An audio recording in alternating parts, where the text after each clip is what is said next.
जय श्री राधे, जय श्री श्याम, जय सनातन प्रेमियों की, जय सनातन धर्म की। तो बने रहिए हमारे साथ सनातन शक्ति साम्राज्य के साथ। टू में हम आपको दिखाएंगे दुर्वासा ऋषि का स्थान। जब दुर्वासा जो मुनि थे वो उन्होंने सतयुग, द्वापर, त्रेता सभी युग में मानव जाति की जो सेवा की है। दुर्वासा ऋषि जो हैं क्रोध वाले ऋषि थे, उनकी बहुत सारी कथाएँ हैं क्रोध के मामले में, वो सारी बारीकी से हम वहाँ बताएंगे आपको।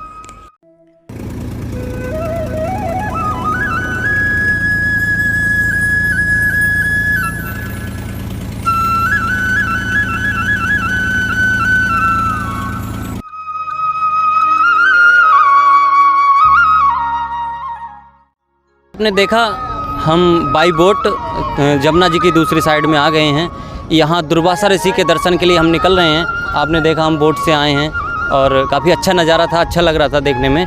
और हम दुर्वासा ऋषि के दर्शन के लिए निकल रहे हैं। हम आपको पूरी कंप्लीट यात्रा कराएंगे, वहाँ दुर्वासा ऋषि के बारे में बताएंगे। बने रहिए हमारे साथ, सनातन शक्ति साम्राज्य के साथ बने रहिए।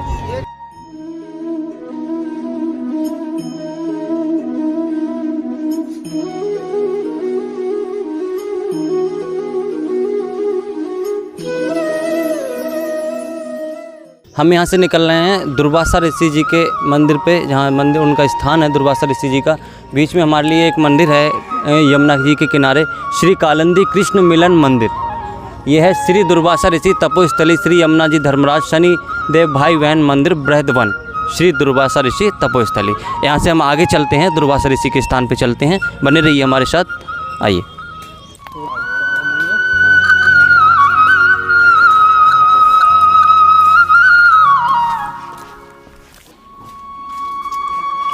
हम पहुंच चुके हैं श्री दुर्वासा ऋषि जो मुनि थे वो उनके दरबार में पहुंच चुके हैं। हम सीधे चलते हैं, अंदर ले चलते हैं, आपको दर्शन कराते हैं दुर्वासा ऋषि के। आइए।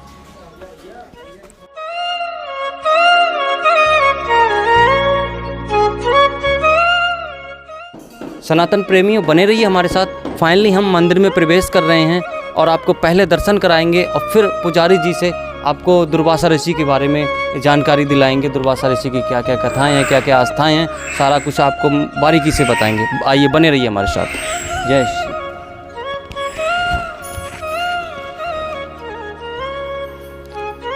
यहाँ आप दर्शन कर सकते हैं, दुर्वासा ऋषि जी के दर्शन कर सकते हैं, राधा रानी के दर्शन कर सकते हैं, श्री कृष्ण भगवान के दर्शन कर सकते हैं। स्वयं राधा कृष्ण इनके बराबर में जो हाथ ऊंचा करके जे स्वयं चेतन महाप्रभु जी और सामने दुर्वासा ऋषि विराजमान है मदलाख हैं। तो यहाँ पर आप लोग आए हो, ये दुर्वासा ऋषि की तपस्या स्थली है। यहीं पर दुर्वासा ऋषि ने सतयुग में, त्रेता युग में, द्वापर युग में और कली युग में, चारों युग में तपस्या किया। तो हम लोग देखते हैं दुर्वासा ऋषि का तो बहुत कथा है। पहले मैं एक प्रसंग का वर्णन कर रहा हूँ। तो हम लोग देखते हैं जो माह के महीने में जो बसंत पंचमी आती है ना, तो यहाँ पर बहुत बड़ा उत्सव होता है, इतना विशाल उत्सव होता है। यहाँ पर चारों तरफ फूल बंगला वगैरह भी बनते हैं और बहुत ज़ोर से भंडारा वगैरह भी चलते हैं। तो जो सामने ही आप देख रहे हैं वृंदावन है। तो जो माह के महीने में जो बसंत पंचमी आती है, उस बसंत पंचमी के दिन ही वृंदावन से ही लाखों लाखों गोपियाँ दुर्वासा ऋषि का दर्शन करने के लिए आ रही हैं। और उनके सर पर न बड़े बड़े पकवानों के थाल थे। जब वो जमुना के किनारे आई, उन्होंने क्या देखा कि जमुना में बहुत भयंकर बाढ़ आई हुई है, बहुत भयंकर पानी आया हुआ है, पार कैसे जाएं। तो हठात उन्होंने श्री कृष्ण को अपनी ओर आते देखा और श्री कृष्ण ने पूछा, गोपियों तुम कहाँ जा रही हो? तो गोपियों ने उत्तर दिया, तुम्हारे गुरु जो दुर्वासा ऋषि हैं कि नहीं, हम लोग उनको दर्शन करने जा रही हैं, उनको भोजन कराएंगी और उनसे मुँह मांगा उनसे वरदान प्राप्त करेंगी। लेकिन हम लोग कैसे जाएं?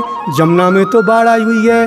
तो हमारे भगवान श्री कृष्ण लाखों लाखों गोपियों से कहने लगे कि तुम जमुना जी से प्रार्थना करना, हे जमुने महारानी और कृष्ण नैष्ठ बाल ब्रह्मचारी हो, उसके प्रभाव से हमको मार दे दो।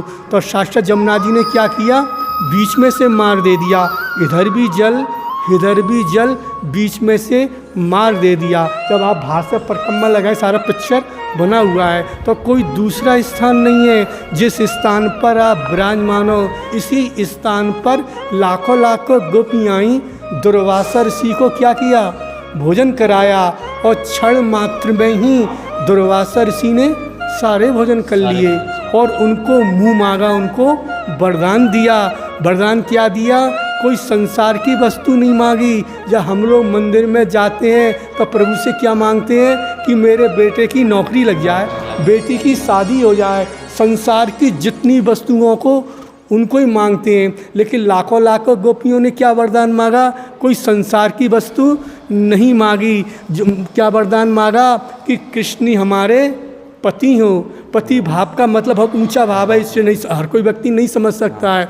तो हम लोग देखते हैं अनंत कोटि ब्रह्मांड के मालिक होते हुए भी, और जसोदा मैया अपने बेटे को भगवान नहीं मानती थी। वो क्या मानती, ये तो मेरा बेटा है, ये तो मेरा लाला है। और सखा लोग भी कहीं भगवान भगवान नहीं मानते थे। और ब्रज की गोपियों ने दुर्वासा ऋषि से यही वरदान मांगा कि पति भाव से कृष्ण की सेवा मांगी। अब दुर्वासा ऋषि ने वरदान तो दे दिया। जब लाखों लाखों गोपियाँ जब वापस जाने लगी तो उन्होंने क्या देखा, दोबारा जमुना में फिर बाढ़ आ गई। अब लाखों लाखों गोपियाँ दुर्वासा ऋषि से कह रही हैं, हे दुर्वासा ऋषि महाराज, जमुना में तो बाढ़ आई हुई है, हम लोग लौटकर कैसे जाएं? फिर दुर्वासा ऋषि ने कहा, अगर जमुना में बाढ़ आई है तो आप लोग मेरे को भोजन कराने के लिए आई कैसे? प्रश्न उठता कि नहीं उठता? फिर लाखों लाखों गोपियों ने कहा, हमने जमुना जी से प्रार्थना की, हे जमुने महारानी, और कृष्ण नैष्ठ बाल ब्रह्मचारी हो, उसके प्रभाव से हमको मार दे दो। तो हम लोग देखते हैं जैसा गुरु और जैसा चेल शिष्य होता है, तो दुर्वासा ऋषि कम नहीं है। फिर दुर्वासा ऋषि ने लाखों लाखों गोपियों से कहा कि तुम जमुना जी से फिर दोबारा प्रार्थना करना, हे जमुने महारानी, अगर दुर्वासा ऋषि दूबा हारी हो, उसके प्रभाव से हमको मार दे दो। दूबा घास होती है ना, इसके अतिरिक्त वो कुछ भी पान नहीं करते थे। जब लाखों लाखों गोपियाँ जब जमुना के किनारे गईं, फिर उन्होंने यही जमुना जी से प्रार्थना की, हे जमुने महारानी, अगर दुर्वासा ऋषि दूबा हारी हो, उसके प्रभाव से हमको मार दे दो। पर जमुना जी ने क्या किया, बीच में से मार दे दिया। तो आप लोगों को मेरे से 2 प्रश्न करना चाहिए। आपने प्रश्न तो किए नहीं, प्रश्न किया आप जो प्रश्न कर सकते हैं महाराज जी, जब भगवान श्री कृष्ण तो भगवान श्री ऐसी कोई लीला नहीं है जो गोपियों के साथ में नहीं हुई हो। माखन चोरी लीला देखिए, रास लीला देखिए, तो फिर जमुना जी ने मार कैसे दे दिया? प्रश्न उठता कि नहीं उठता? लेकिन आप लोगों ने तो प्रश्न किया नहीं। पहला प्रश्न। द्वितीय प्रश्न, भाई जब लाखों लाखों गोपियाँ दुर्वासा ऋषि को भोजन लेके आई, दुर्वासा से भोजन लेके, दुर्वासा सारा भोजन तो खा ली, मैंने बोला भी था पहले, सारे भोजन तो खा लिए, तो फिर जमुना जी ने मार कैसे दे दिया? द्वितीय प्रश्न।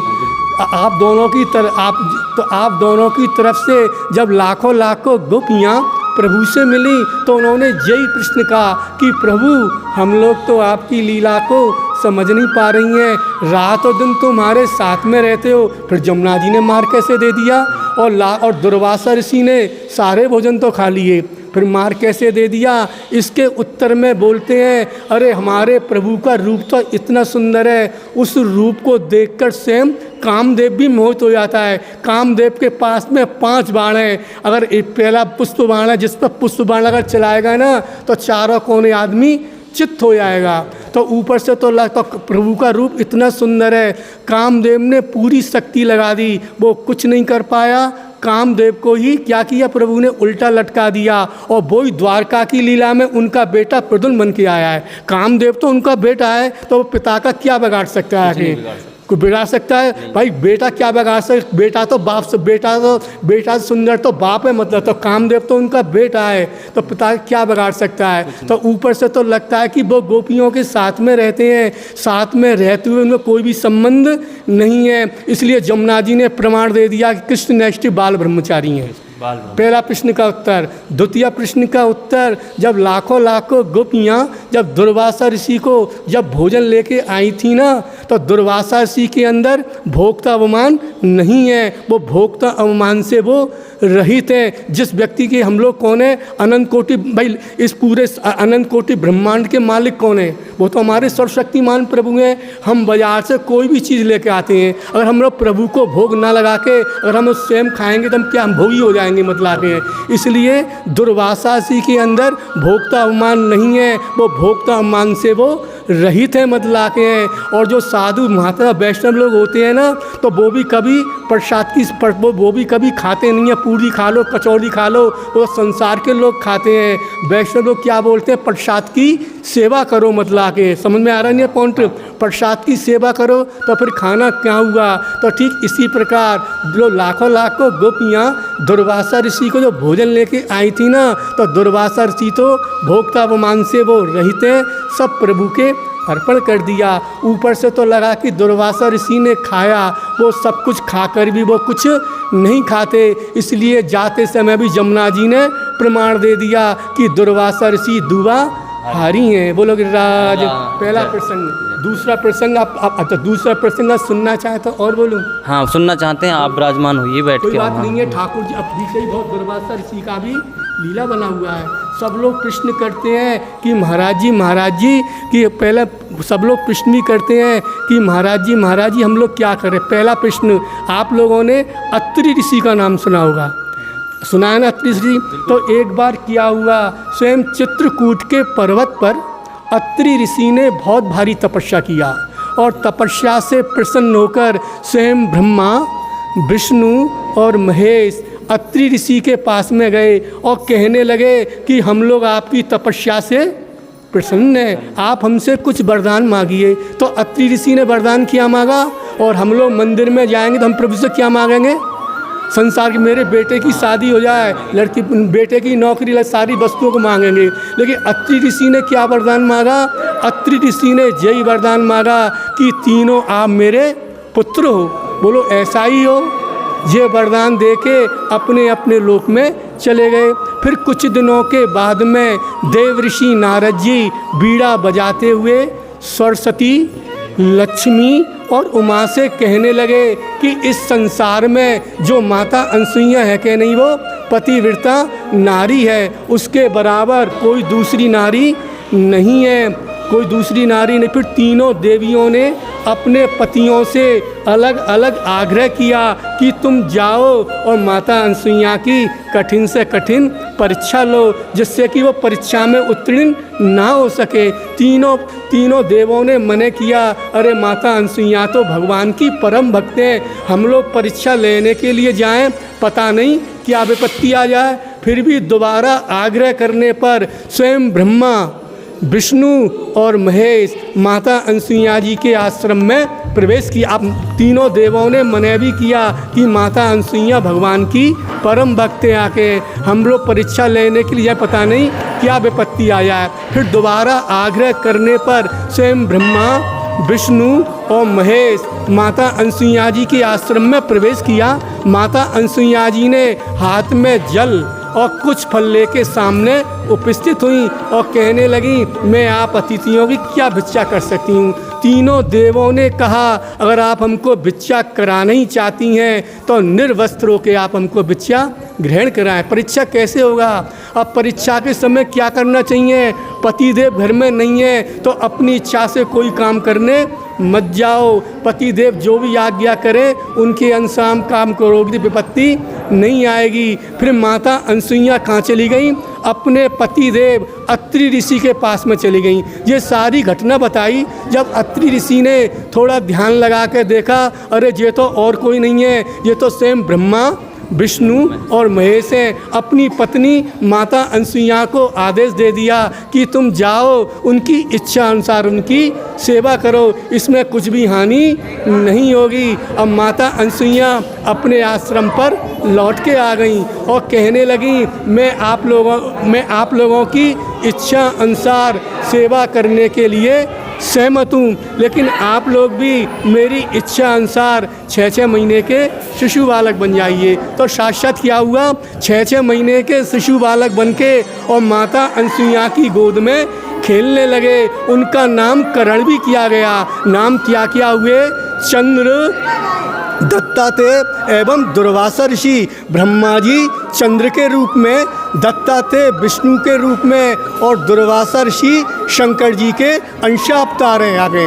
उनका नामकरण भी किया गया। अब बहुत समय बीत गया, उनके पति देव तो लौटे नहीं। अब तीनों देवियों को बहुत भारी चिंता हो गई। अब हम लोग क्या करें। फिर तीनों देवियों ने साधारण वेश बना के माता अनसुईया जी के आश्रम में प्रवेश किया। माता अनसुईया जी ने कहा कि आप लोग कौन हो। तीनों देवियों ने कहा हम लोग आप लोगों की बहुएं हैं। फिर माता अनसुईया जी ने कहा जान नहीं पहचान नहीं, आप मेरी तीनों बहुएं कैसे हो गई। फिर माता अनसुईया जी ने कहा आपकी गोद में जो खेल रहे हैं ना, ये तो और कोई नहीं है, ये तो हमारे पति हैं। जब आपके पुत्र हमारे पति हुए तो हम लोग आप लोगों की बहुएं हुई। तो फिर माता अनसुईया जी ने तीनों देवियों से कहा आप लोग क्या चाहती हो। तीनों देवियों ने कहा हम लोग अपने अपने पतियों को पुण्य पाना चाहती हैं, जिससे कि अपने पतियों की सेवा कर सके। फिर माता अनसुईया जी ने कहा ठीक है, इस वर्तमान स्वरूप में तो मेरे पास में ही रहेंगे और पूर्व स्वरूप से आपके साथ में वापस चले जाएंगे।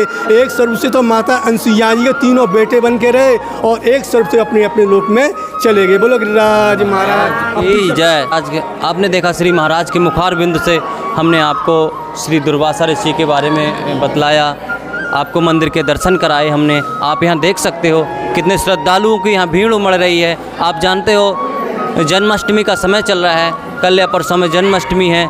आप जन्माष्टमी का समय चल रहा है, यहाँ ऐसे ही श्रद्धालुओं की भीड़ उमड़ती रहेगी। और जितने भी सनातन प्रेमी हैं मैं सबसे आग्रह करूँगा ज़्यादा से ज़्यादा संख्या में यहाँ भगवान के दर्शन के लिए आएँ।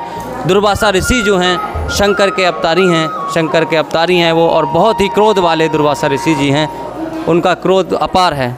आप देख सकते हैं यहाँ पर भक्तों की मन्नतें, किस प्रकार से भक्त अपनी मन्नतें लेके आते हैं, यहाँ पर मुरादें लेके आते हैं और सारी मुरादें भगवान पूरी करता है। श्री दुर्वासा ऋषि जी बैठे हुए हैं, श्री कृष्ण कन्हैया, जमुना मैया सब यहाँ विराजमान हैं। हम आपको मंदिर के और दर्शन कराते हैं, बने रहिए हमारे साथ। आइए।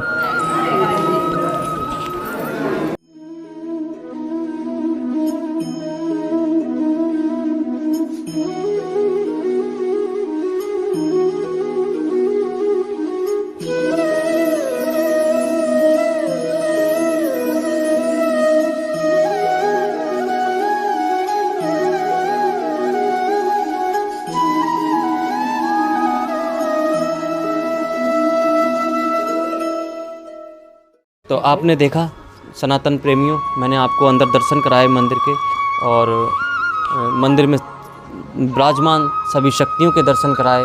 महाराज ने आपको मंदिर के बारे में, दुर्वासा ऋषि के बारे में बहुत बारीकी से बताया। मुझे बहुत अच्छा लगा। और आपको कैसा लगा आप कमेंट में ज़रूर बताइए हमें। और यहाँ महाराज विराजमान हैं, ये भी अपना कुछ कहना चाहते हैं, बताना चाहते हैं हमें, अपने धर्म के बारे में कुछ बताना चाहते हैं। एक बार सुनिए इनकी बात। ये मंदिर तो बहुत पुराना है। भगवान राम का जन्म नहीं हुआ था, उससे पहले ही दुर्वासा ऋषि 15 वर्ष की आयु में यहाँ आकर के तपस्या किया था। और 10,000 वर्ष पुराना कम से कम ये मंदिर है। हर पूर्णमासी को यहाँ किस रूप में आते हैं ये नहीं पता, लेकिन ऐसा ही मान्यता है कि यहाँ पर हर पूर्णमासी को दुर्वासा ऋषि आते हैं। और इसी के साथ साथ हम ये वीडियो को एंड करते हैं, और अगली पार्ट 3 वीडियो हम आपको जल्दी लाएंगे। बने रहिए हमारे साथ। मथुरा की पूरी यात्रा कंप्लीट हम आपको कराएंगे। जय सनातन प्रेमियों की जय श्री राधे, जय श्री श्याम, राधे राधे।